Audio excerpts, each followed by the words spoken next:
마태복음 6장 33절에 보면 너희는 먼저 그의 나라와 그의 의를 구하라고 하십니다. 왜 그런 말씀을 하나님이 하셨는가? 첫 번째 이유는요, 우리를 지으신 창조주 하나님이 그 목적한 바를 위하여서 우리의 인생이 하나님의 나라를 살아가고 하나님의 뜻을 알아가는 삶을 살아갈 때 우리의 인생이 가장 행복하기 때문에, 그것이 원래 지으신 목적입니다. 하나님이 모든 것을 지으심에 보시기에 좋았더라, 인간을 창조하시고 심히 좋았더라 라고 하잖아요. 두 번째 이유는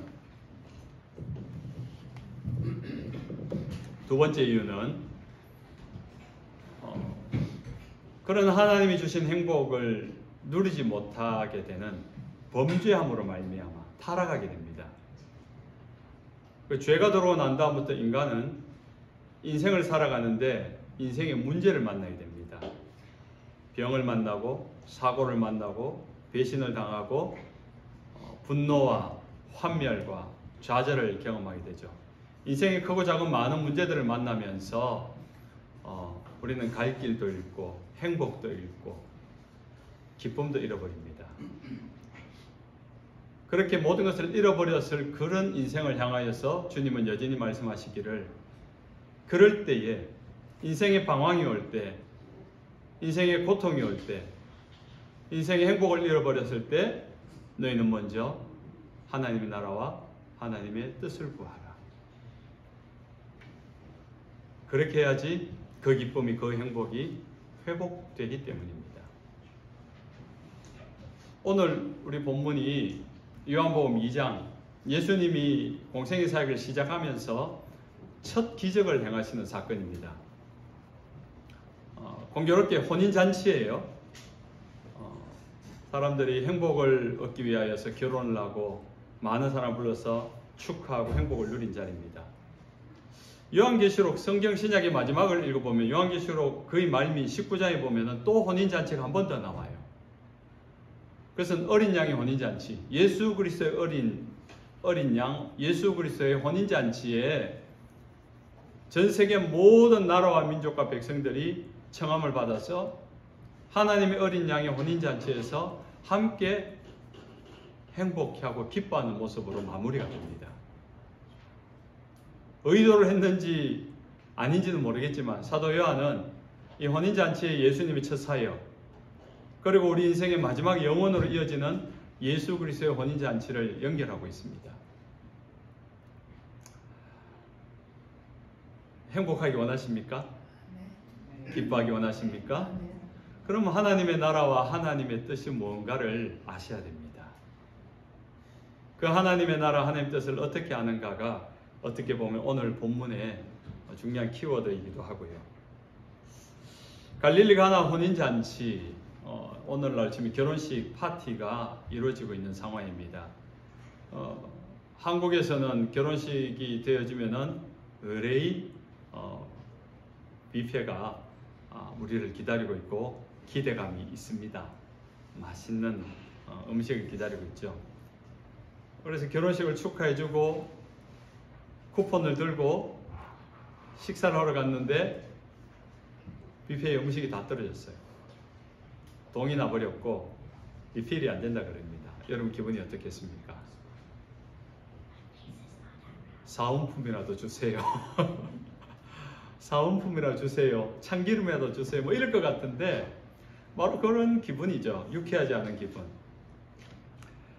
이스라엘의 혼인잔치에 흥을 돋구는, 기쁨의 절정을 이루는 포도주가 떨어졌다는 것은 그만큼 심각한 문제라는 거죠.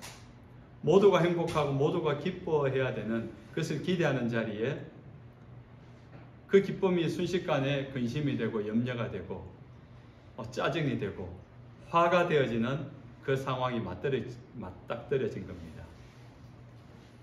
여러분, 인생이 그렇지 않습니까? 여러분은 언제나 좀 파티를 하고, 오늘 학생들이 많이 왔는데 미국에 오면 파티 문화 아닙니까?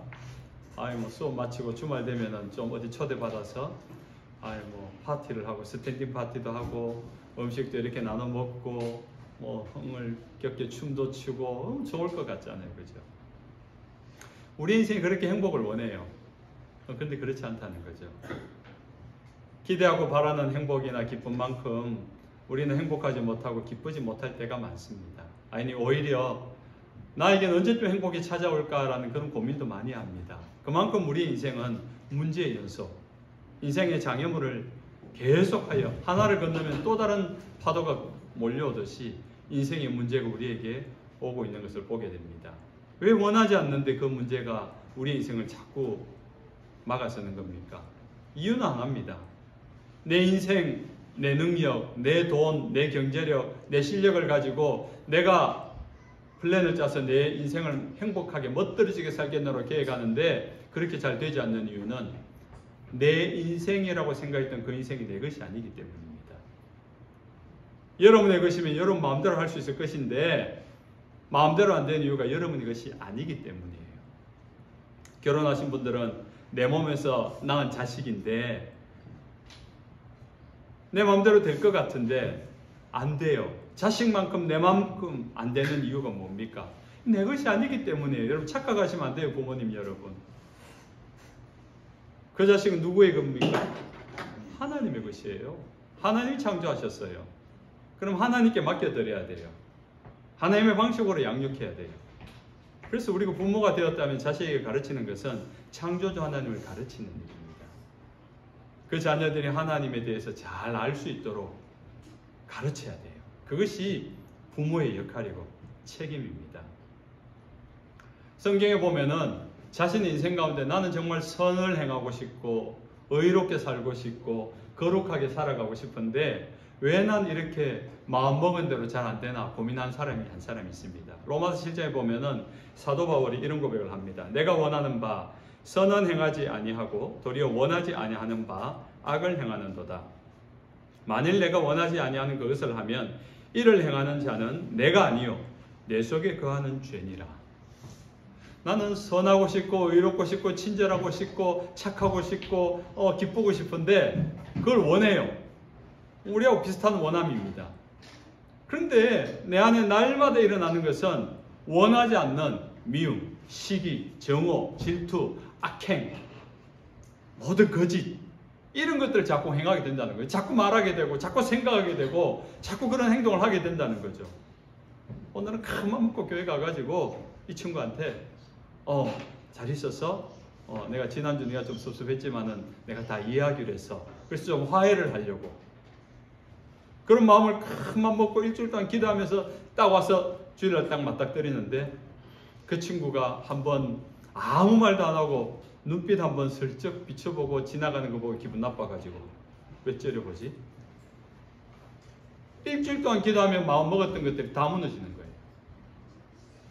그러면서 집까지 게 이런 말 한마디 내뱉으면서 이게 아닌데 내가 이 말을 하려고 했던 게 아닌데 난 오늘 그 친구와 잘 화해해보고 잘 좀 친해보려고 다시 관계를 잘 만들어 가보려고 마음 먹었는데 내 입에서 툭 나오는 말은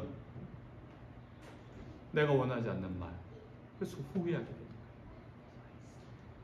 그렇게 한 이유가 뭐라고요?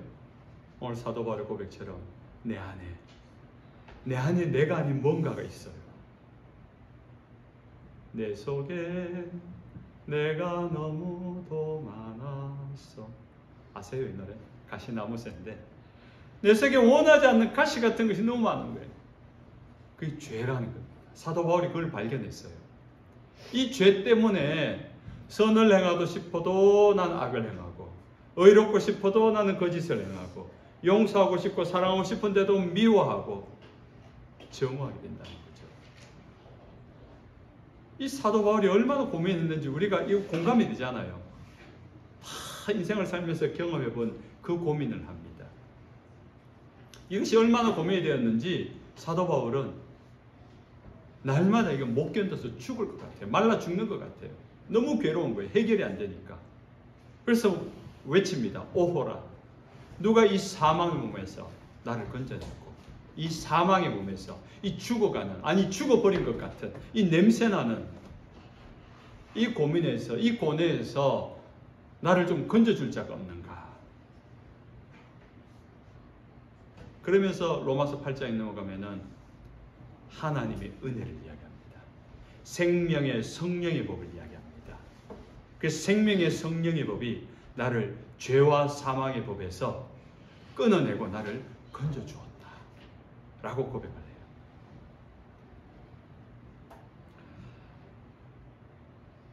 혼인잔치에서 포도주가 떨어졌으니까 심각한 문제가 발생했습니다. 다 한 건 아니었어요. 주방일을 하던 사람들이 먼저 한 것 같아요. 그런 포도주가 떨어진 문제를 공교롭게 예수님의 어머니 마리아가 알았습니다.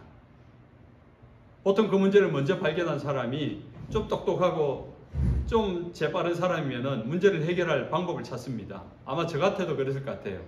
포도주가 떨어졌으니까 이거 어떡하지? 왜 이 마리아 이 총 지배인은 포도주를 좀 넉넉하게 준비하지 않았어? 왜 주인은 왜 사람 수를 미리 알려주지 않았어? 뭐 이렇게 분석하고 판단하느라고 막 불평하고 그 자리에서 막 문제를 토로하면 문제 해결 안 됩니다. 근데 이런 사람 분명히 있어요. 근데 거기서 조금 더 적극적인 사람은 이 포도주를 어디서 구하지? 이 동네 모든 와이너리를 다 뒤져라. 포도주를 공수해 오는 거예요. 사람들을 풀어가지고 보이는 대로 포도주를 다 사오느라. 그건 제 방식일 것 같아요. 문제를 일단 보이는 대로 해결해야 되니까. 세 번째 부류의 사람이 있습니다. 어쩌면 여러분 가운데 있을지는 모르겠어요. 마리아. 문제가 발생했는데 그 문제를 가지고 예수님에게 가져가요. 그 자리에 있는 예수님을 향하여서 저들에게 포도주가 떨어졌다 라고 알립니다. 굉장히 단순한 말이에요. 저들에게 이 혼인잔치집에 지금 포도주가 떨어졌다. 포도주가 다 끝났다. 이거 어떡하지? 자신의 생각을 가지고 만약에 말을 했더라면 예수님의 어떤 신적인 능력을 알고 있었다 손치더라면 더 이상 저 사람들이 포도주를 찾지 않고 지금부터 소주를 찾게 해주십시오. 저들 입맛이 변해서 맹물을 마셔도 포도주처럼 이미 취했으니까 포도주처럼 느끼게 해주십시오.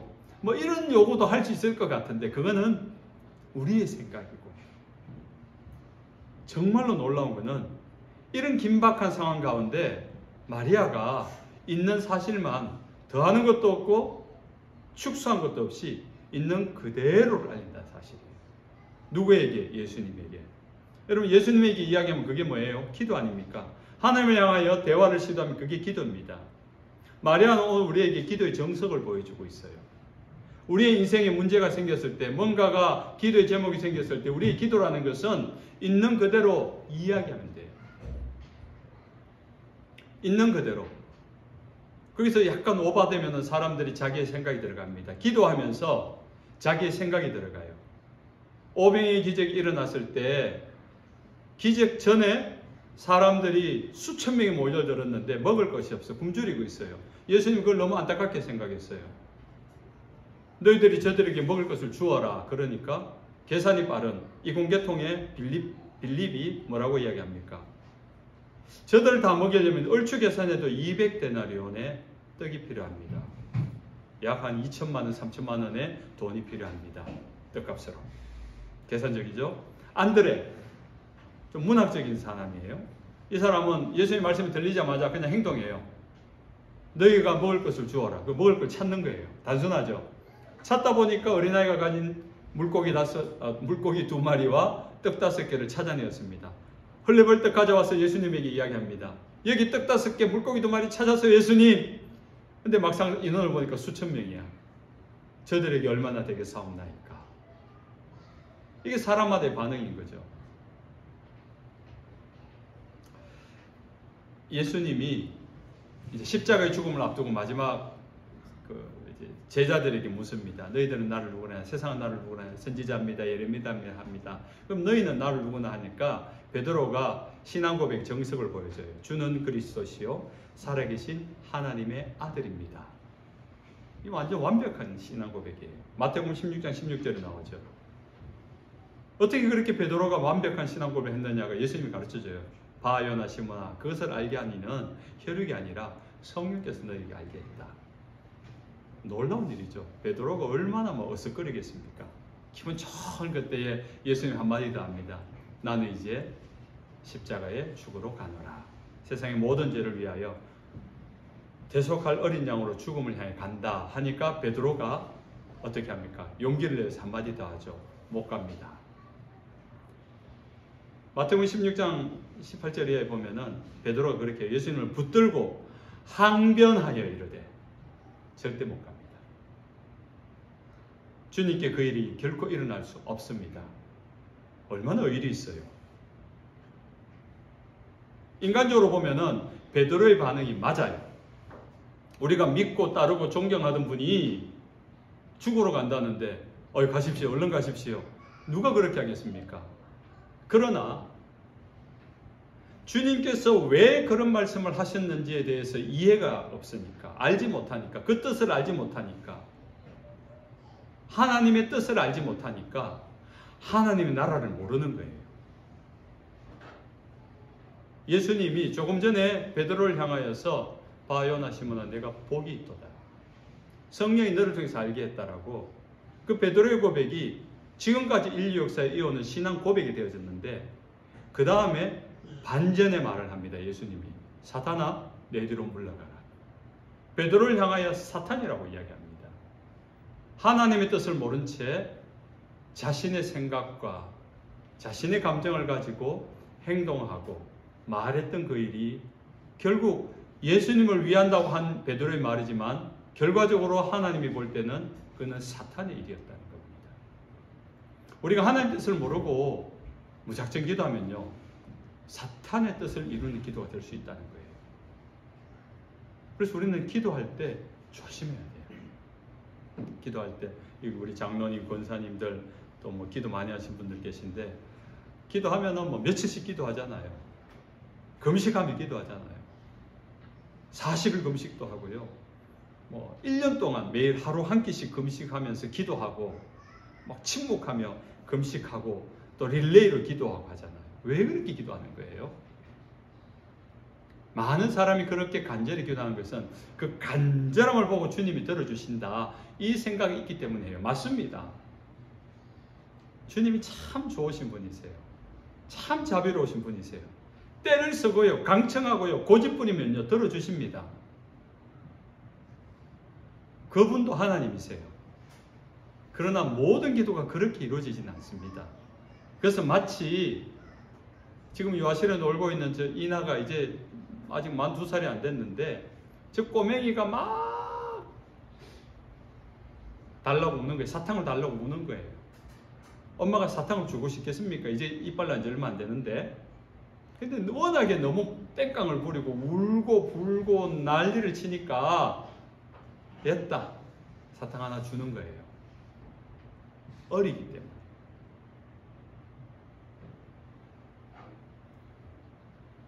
그런데 그러면은 왜 우리가 그렇게 간절히 기도하고 릴레이를 기도하고 금식하며 기도하는 겁니까? 주님이 가르쳐 주시잖아요. 너희는 먼저 그의 나라와 그의 의를 구하라. 하나님의 뜻을 구하기 위해서. 하나님의 뜻을 알기 위해서. 이 문제가 나한테 발생했는데 왜 갑자기 나한테 이 문제가 생기는 겁니까? 하나님 왜 그러는 겁니까? 이것을 통해서 이루어가시는 하나님 일이 무엇입니까? 그걸 알기 위해 기도하는 거예요. 알 때까지 기도하는 거예요. 그리고 그 뜻을 따라서 내가 순종하기 위해서. 여러분이 문제를 좋아하는 사람 아무도 없잖아요. 갑자기 덜컥 뭐 병이 생겼다. 갑자기 뭐 내 남자친구, 내 여자친구가 마음이 바뀌어서 나를 떠나겠다 한다. 못 견딜 일이잖아요. 갑자기 집안이 하던 엄마 아빠가 하던 사업이 뭔가 잘 안 된다. 이해가 안 되는 일이잖아요. 그래서 무조건 다시 되게 해주세요. 다시 만나게 해주세요. 다시 성공하게 해주세요. 다시 부자 되게 해주세요. 이게 보통의 기도입니다. 될 때까지 기도하는 거예요. 될 때까지 금식하는 거예요. 될 때까지 새벽을 깨워서 기도하는 거예요. 딱 2살짜리의 기도입니다. 그러나 정말로 하나님의 뜻을 안다면은 우리가 하나님, 내가 감당하기 힘듭니다. 이 병이 내가 감당하기 힘들고 이 상황이 내가 감당하기 힘듭니다. 근데 감당할 수 있는 힘을 주세요. 그 힘이 생길 때까지 기도합니다. 그 일 속에 두신 하나님의 뜻이 뭔가를 내가 알 수 있게 해주십시오. 그리고 그게 내가 순종할 수 있게 해주십시오. 내가 순종하는 시간입니다. 내가 아직은 힘이 뻗쳐가지고 내 뭐 열정이 있고 내 안에 막 힘이 넘치니까 혈기가 넘치니까 도저히 하나님 뜻이라도 내가 순종 못하니까 금식하는 겁니다. 3일 금식하고 일주일 금식하고 10일 금식하고 20일 금식하면서 몸의 기운을 다 빼고 난 다음에 주님 이제 순종하겠습니다. 그런 의미로 해야 되는 금식이에요. 내가 주님 앞에 순종하기 위하여, 주님의 뜻을 따라 살아가기 위하여.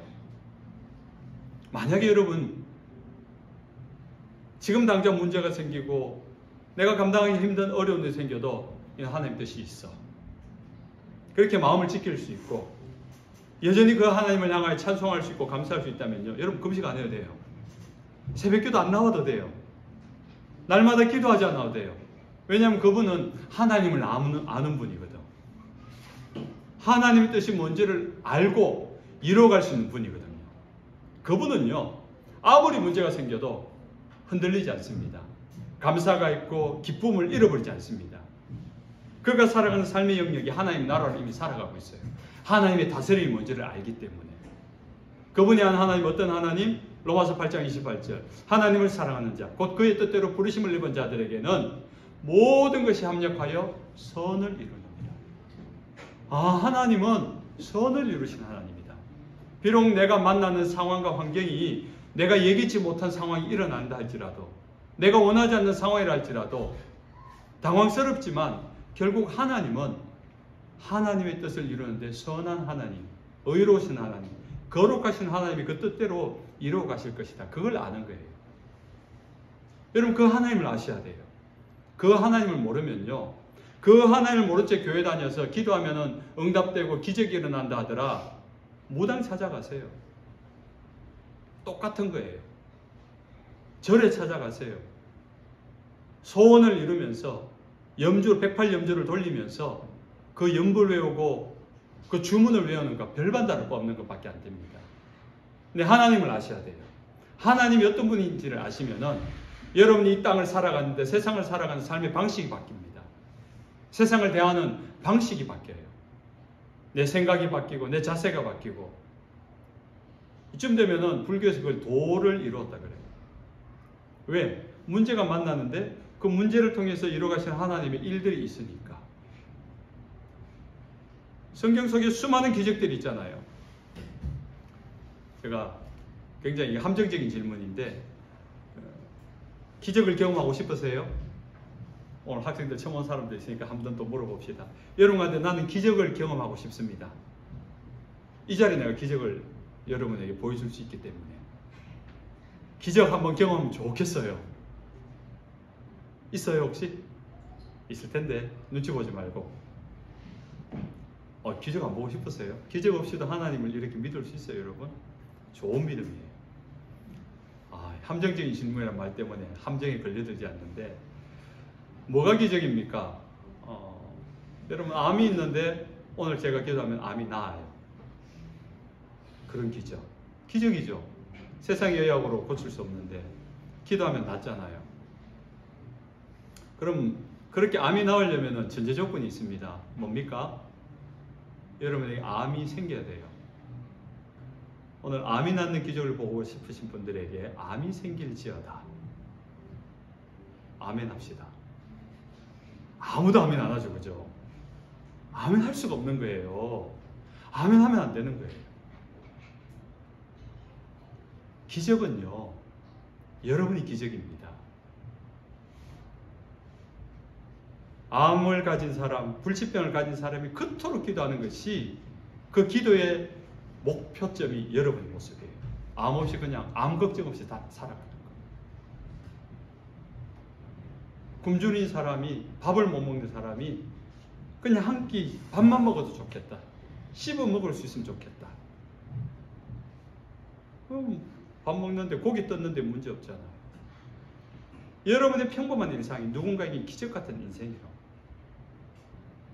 성경에 기록된 예수님의 수많은 기적들, 놀라워하지만 사실은 그 기적들 이전에는 문제가 생겼어요. 귀신이 들렸든지 병에 걸렸든지 죽었든지, 거기에서 일상으로 올려놓는 것이 기적이라고. 그래서 여러분 인생의 문제를 만날 때 너무 두려워하지 마세요.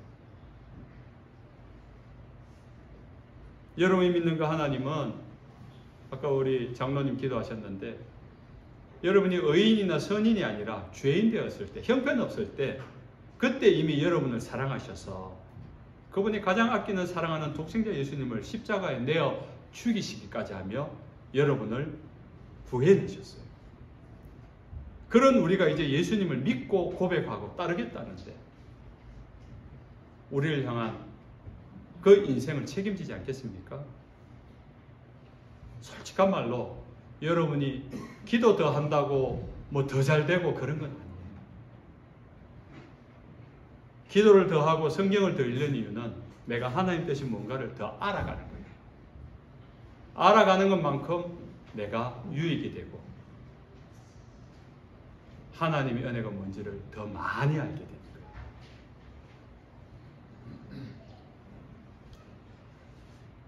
우리가 기도하지 않는 것도 문제지만 기도하면서 불안하고 염려하는 것도 문제예요. 찬송에 그런 찬양 있잖아요. 기도할 수 있는데 왜 걱정하십니까? 기도하면서 왜 염려하십니까? 우리의 기도를 다 듣고 계시는, 사실은 기도하기 전에 우리의 상황과 환경을 다 알고 계신 주님이잖아요. 그 알고 계신 주님 앞에 기도만 하면은 하나님이 이미 세팅해 놓으신 목표한 대로 그 뜻을 그대로 이루어가는데 왜 기도하지 않고 염려하냐 이거죠. 문제의 마음이 뺏기고 문제의 시선이 뺏겨서 기도할 겨를조차 잃어버린 거예요. 혹시 여러분 인생 가운데 고민이 있고 문제가 있다면 오늘부터 주님 부르세요. 기도하세요. 그리고 이 문제가 어떻게 해결되는지 내가 알기 원합니다. 내 눈을 지으시니가 보게 하셨잖아요. 내 귀를 지으시니가 듣게 하셨잖아요. 하나님 뭐라고? 하나님 뜻이 뭔지를 따라 들으라고. 그걸 위해서 주님 우리에게 눈과 귀를 주셨거든요. 그래서 내 뜻대로 되지 않는에 대해서 여러분 일찍 초연하셔야 돼요. 우리 인생이 내 뜻대로 되어지는 것보다 하나님의 뜻대로 되어지는 것이 훨씬 복된 일인 줄로 믿으시기 바랍니다. 그것은 하나님께서 하시는 그 일은요, 우리가 생각하고 계획하고 우리가 알고 있는 방법이 이래봐야 몇 가지 되지 않잖아요. 오늘 교환 학생들이 메리오드 왔는데 메리오드에서 여기서 교회 기숙사 찾아가라고 하면은 길 아는 사람 있죠? 우리 지지난주에 걸어서 온 친구들은 아마 그 길로 그대로 돌아갈 거예요. 근데 메리오드 돌아가는 길은 수십 개가 있어요. 골목길도 있고 찻길도 있고 뒤쪽으로 돌아가는 길, 옆으로 들어가는 길도 있고 차 타고 가는 길도 있고 비행기 타고 가는 길도 있고 땅 파고 들어가는 길도 있고. 하나님은 우리가 보지 못하는 수많은 길을 갖고 계십니다. 그래서 그 주님을 따라가면 돼요. 때로는 내 생각, 지금까지 내 경험으로는 막힌 길 같고 다친 것 같지만은 주님을 따라가면 생각지도 못했던 홍해 속에 바다 밑에 감추었던 도로를 드러내실 때가 있어요. 200만 명이 한꺼번에 건너는 바다 밑에 대로를 잠깐 드러내셨다가 건너고 난 다음에 다시 숨겨 놓으셨어요. 또 여러분 인생 가운데 누군가에게 또 그 길이 열릴지 모릅니다.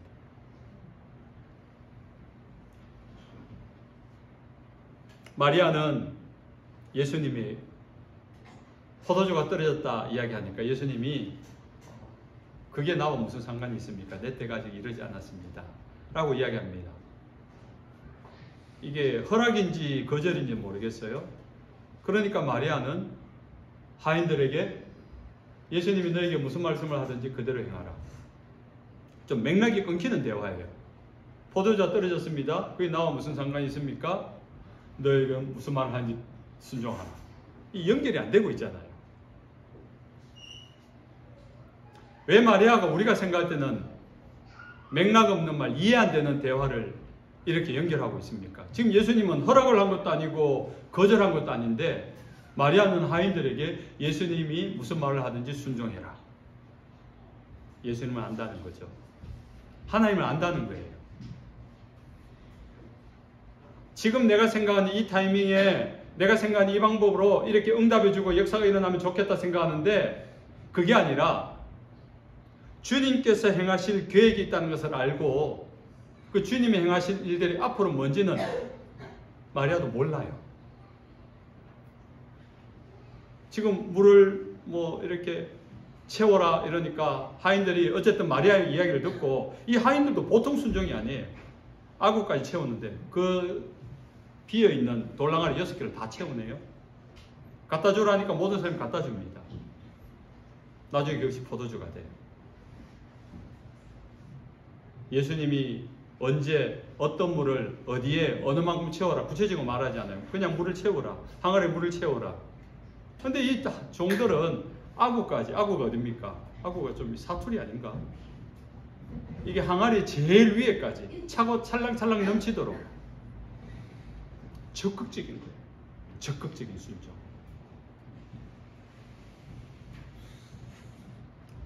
주님이 한번 말씀하시니까 바로 그 순간 창세기 22장에 보면은 아브라함에게 하나님이 너의 독생자 하나뿐 아들 이삭을 내게 바칠 수 있겠니? 네 주님. 그 다음날 새벽에 아브라함이 이삭을 데리고 모리아산을 향합니다. 너 네 아들 나한테 줄 수 있겠니? 제 딸이 여기 있잖아요. 호수 수아가 있는데 하나님 나한테 김 목사 오늘 네 설교 잘했으니까 둘 중에 하나만 나한테 줄 수 있겠니? 오늘 메류 뒤편 가서 양 잡듯이 한 명 잡아라. 네 주님. 이러면서 그 말 딱 듣자마자 제가 이렇게 한 명을 데리고 이렇게 가겠습니까? 고민하겠죠.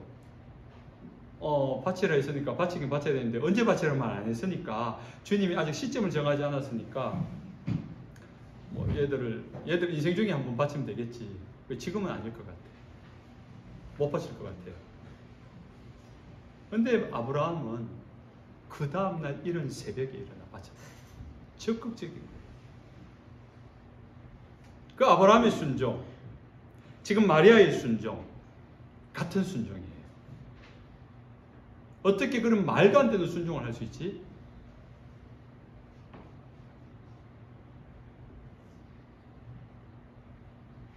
내 손으로 죽여? 죽이면 주님 다시 살리실 거야. 아니요. 그런 이야기가 아니에요.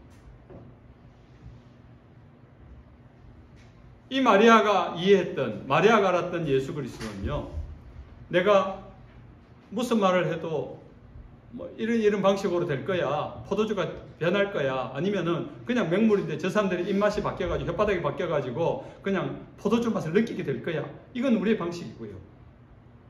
무슨 일을 하더라도 주님께서 행하시는 그 일은 옳다. 그 주님에 대한 신뢰를 가진 거예요. 모든 것을 합력하여 선을 이룬다는 그 주님. 앞으로 일어날 일이 어떤 일인지 모르겠지만 너희들은 순종하여라. 아브라함, 이 이삭을 자기의 손으로 바치지만은 하나님께서 행하실 일이. 그래서 그 다음 절을 읽어보면은 창세기 22장에 보면은 우리가 하나님께 예배하고 우리가 돌아오리라. 정확하게 고백을 해요. 하나님을 알고 있는 거예요. 자기 손으로 죽이는 것까지도 자기가 생각하고 있었어요. 죽였으나 그것이 뭐 칼날이 묻어져서 안 죽여지든지 죽였는데 다시 살려주지, 그건 하나님이 할 일이니까. 그 하나님에 대한 무조건적인 신뢰를 가지고 있었다는 것입니다. 이제 말씀을 맺습니다. 사랑하는 하나님의 백성 여러분, 우리 인생에 문제가 생길 때가 있어요. 저도 인생 가운데 진짜 기억에 남는 문제가 뭔가 하면은, 제가 한 22살 때부터 운전을 했는데 늘 중고차를 타고 다녔어요. 그게 막 어느 정도로 스트레스냐 하면은 노이로제가 돼가지고 제가 타고 다닌 차가 언제 고장날지 모르니까 꿈속에서도 꿈을 꾸면은 브레이크를 밟는데 꼭 정지선을 넘어서 사람 앞에까지 가서 막 식은땀을 흘리면서 깨는 그 꿈이 굉장히 반복됐었어요. 그 정도로 중고차에 대한, 제가 타고 다닌 차에 그게 문제가 있었는데, 제가 부목사를 할 때 저희 교회에 정집사님이라고 계셨어요. 카센터를 하는데 그분이 저를 되게 좋아했어요. 저하고 나이도 비슷했는데 코드가 맞았는지 저를 너무너무 좋아해 줘가지고, 목사님 앞으로 목사님 차는 제가 책임지겠습니다. 그래가지고 차를 갖고 오면 큰 술이든지 작은 술이든지 그냥 막 고쳐주는 거예요. 근데 이분이 지금도 한국에 있어요. 그게 24시간 그거 출동 콜 서비스라고 한국에서 온 학생들은 잘 알 거예요. 그리고 새벽 1시고 2시고 차가 어디 고장 났잖아요. 그럼 전화만 누르면요, 무조건 1시간 안에 뭐 시외에 있어도 달려오는 거예요. 그러니까 제가 가진 문제는 차가 앞으로 고장 날 것이 수두룩한데 이분한테 가져가면은 고쳐서 새 것처럼 나오니까 이제 이 차가 걱정이 안 되는 거예요. 고장이 나도 염려가 되지 않는 거예요. 오늘 주님이 우리에게 그것을 보여주고 있습니다. 우리 인생 가운데 앞으로 일어날 문제에 대한 두려움도 너무 크잖아요. 그러나 염려하지 마세요. 주님이 계시니까 주님께 그것을 가져가고 있는 그대로의 문제들을 주님께 맡겨드리면은 그것을 통하여서 하나님께서는 이전에 알지 못했던 더 놀라운 하나님 주시는 그 은혜는요, 이전에 연회장, 수없이 많은 연회를 주관한 연회장도 몰랐던 그 고 포도주의 맛을 느끼는 것처럼 우리 인생 가운데 더 깊은 하나님의 은혜를 경험하게 하십니다. 그래서 우리가 인생의 문제를 만날 때마다 이 일을 통해 이뤄가신 하나님 뜻이 뭔지를 알기를 기도하십시오. 그리고 문제를 문제로만 탄식하지 마시고 이 문제가 바뀌어서 물이 바뀌어 포도주 되듯이 여러분 인생 가운데 만나는 문제가 바뀌어 은혜가 되고 기적이 되는 일들이 일어나시길 주님의 이름으로 축원합니다. 아멘. 아멘. 찬송하겠습니다. 찬송가 549장 내 주여 뜻대로.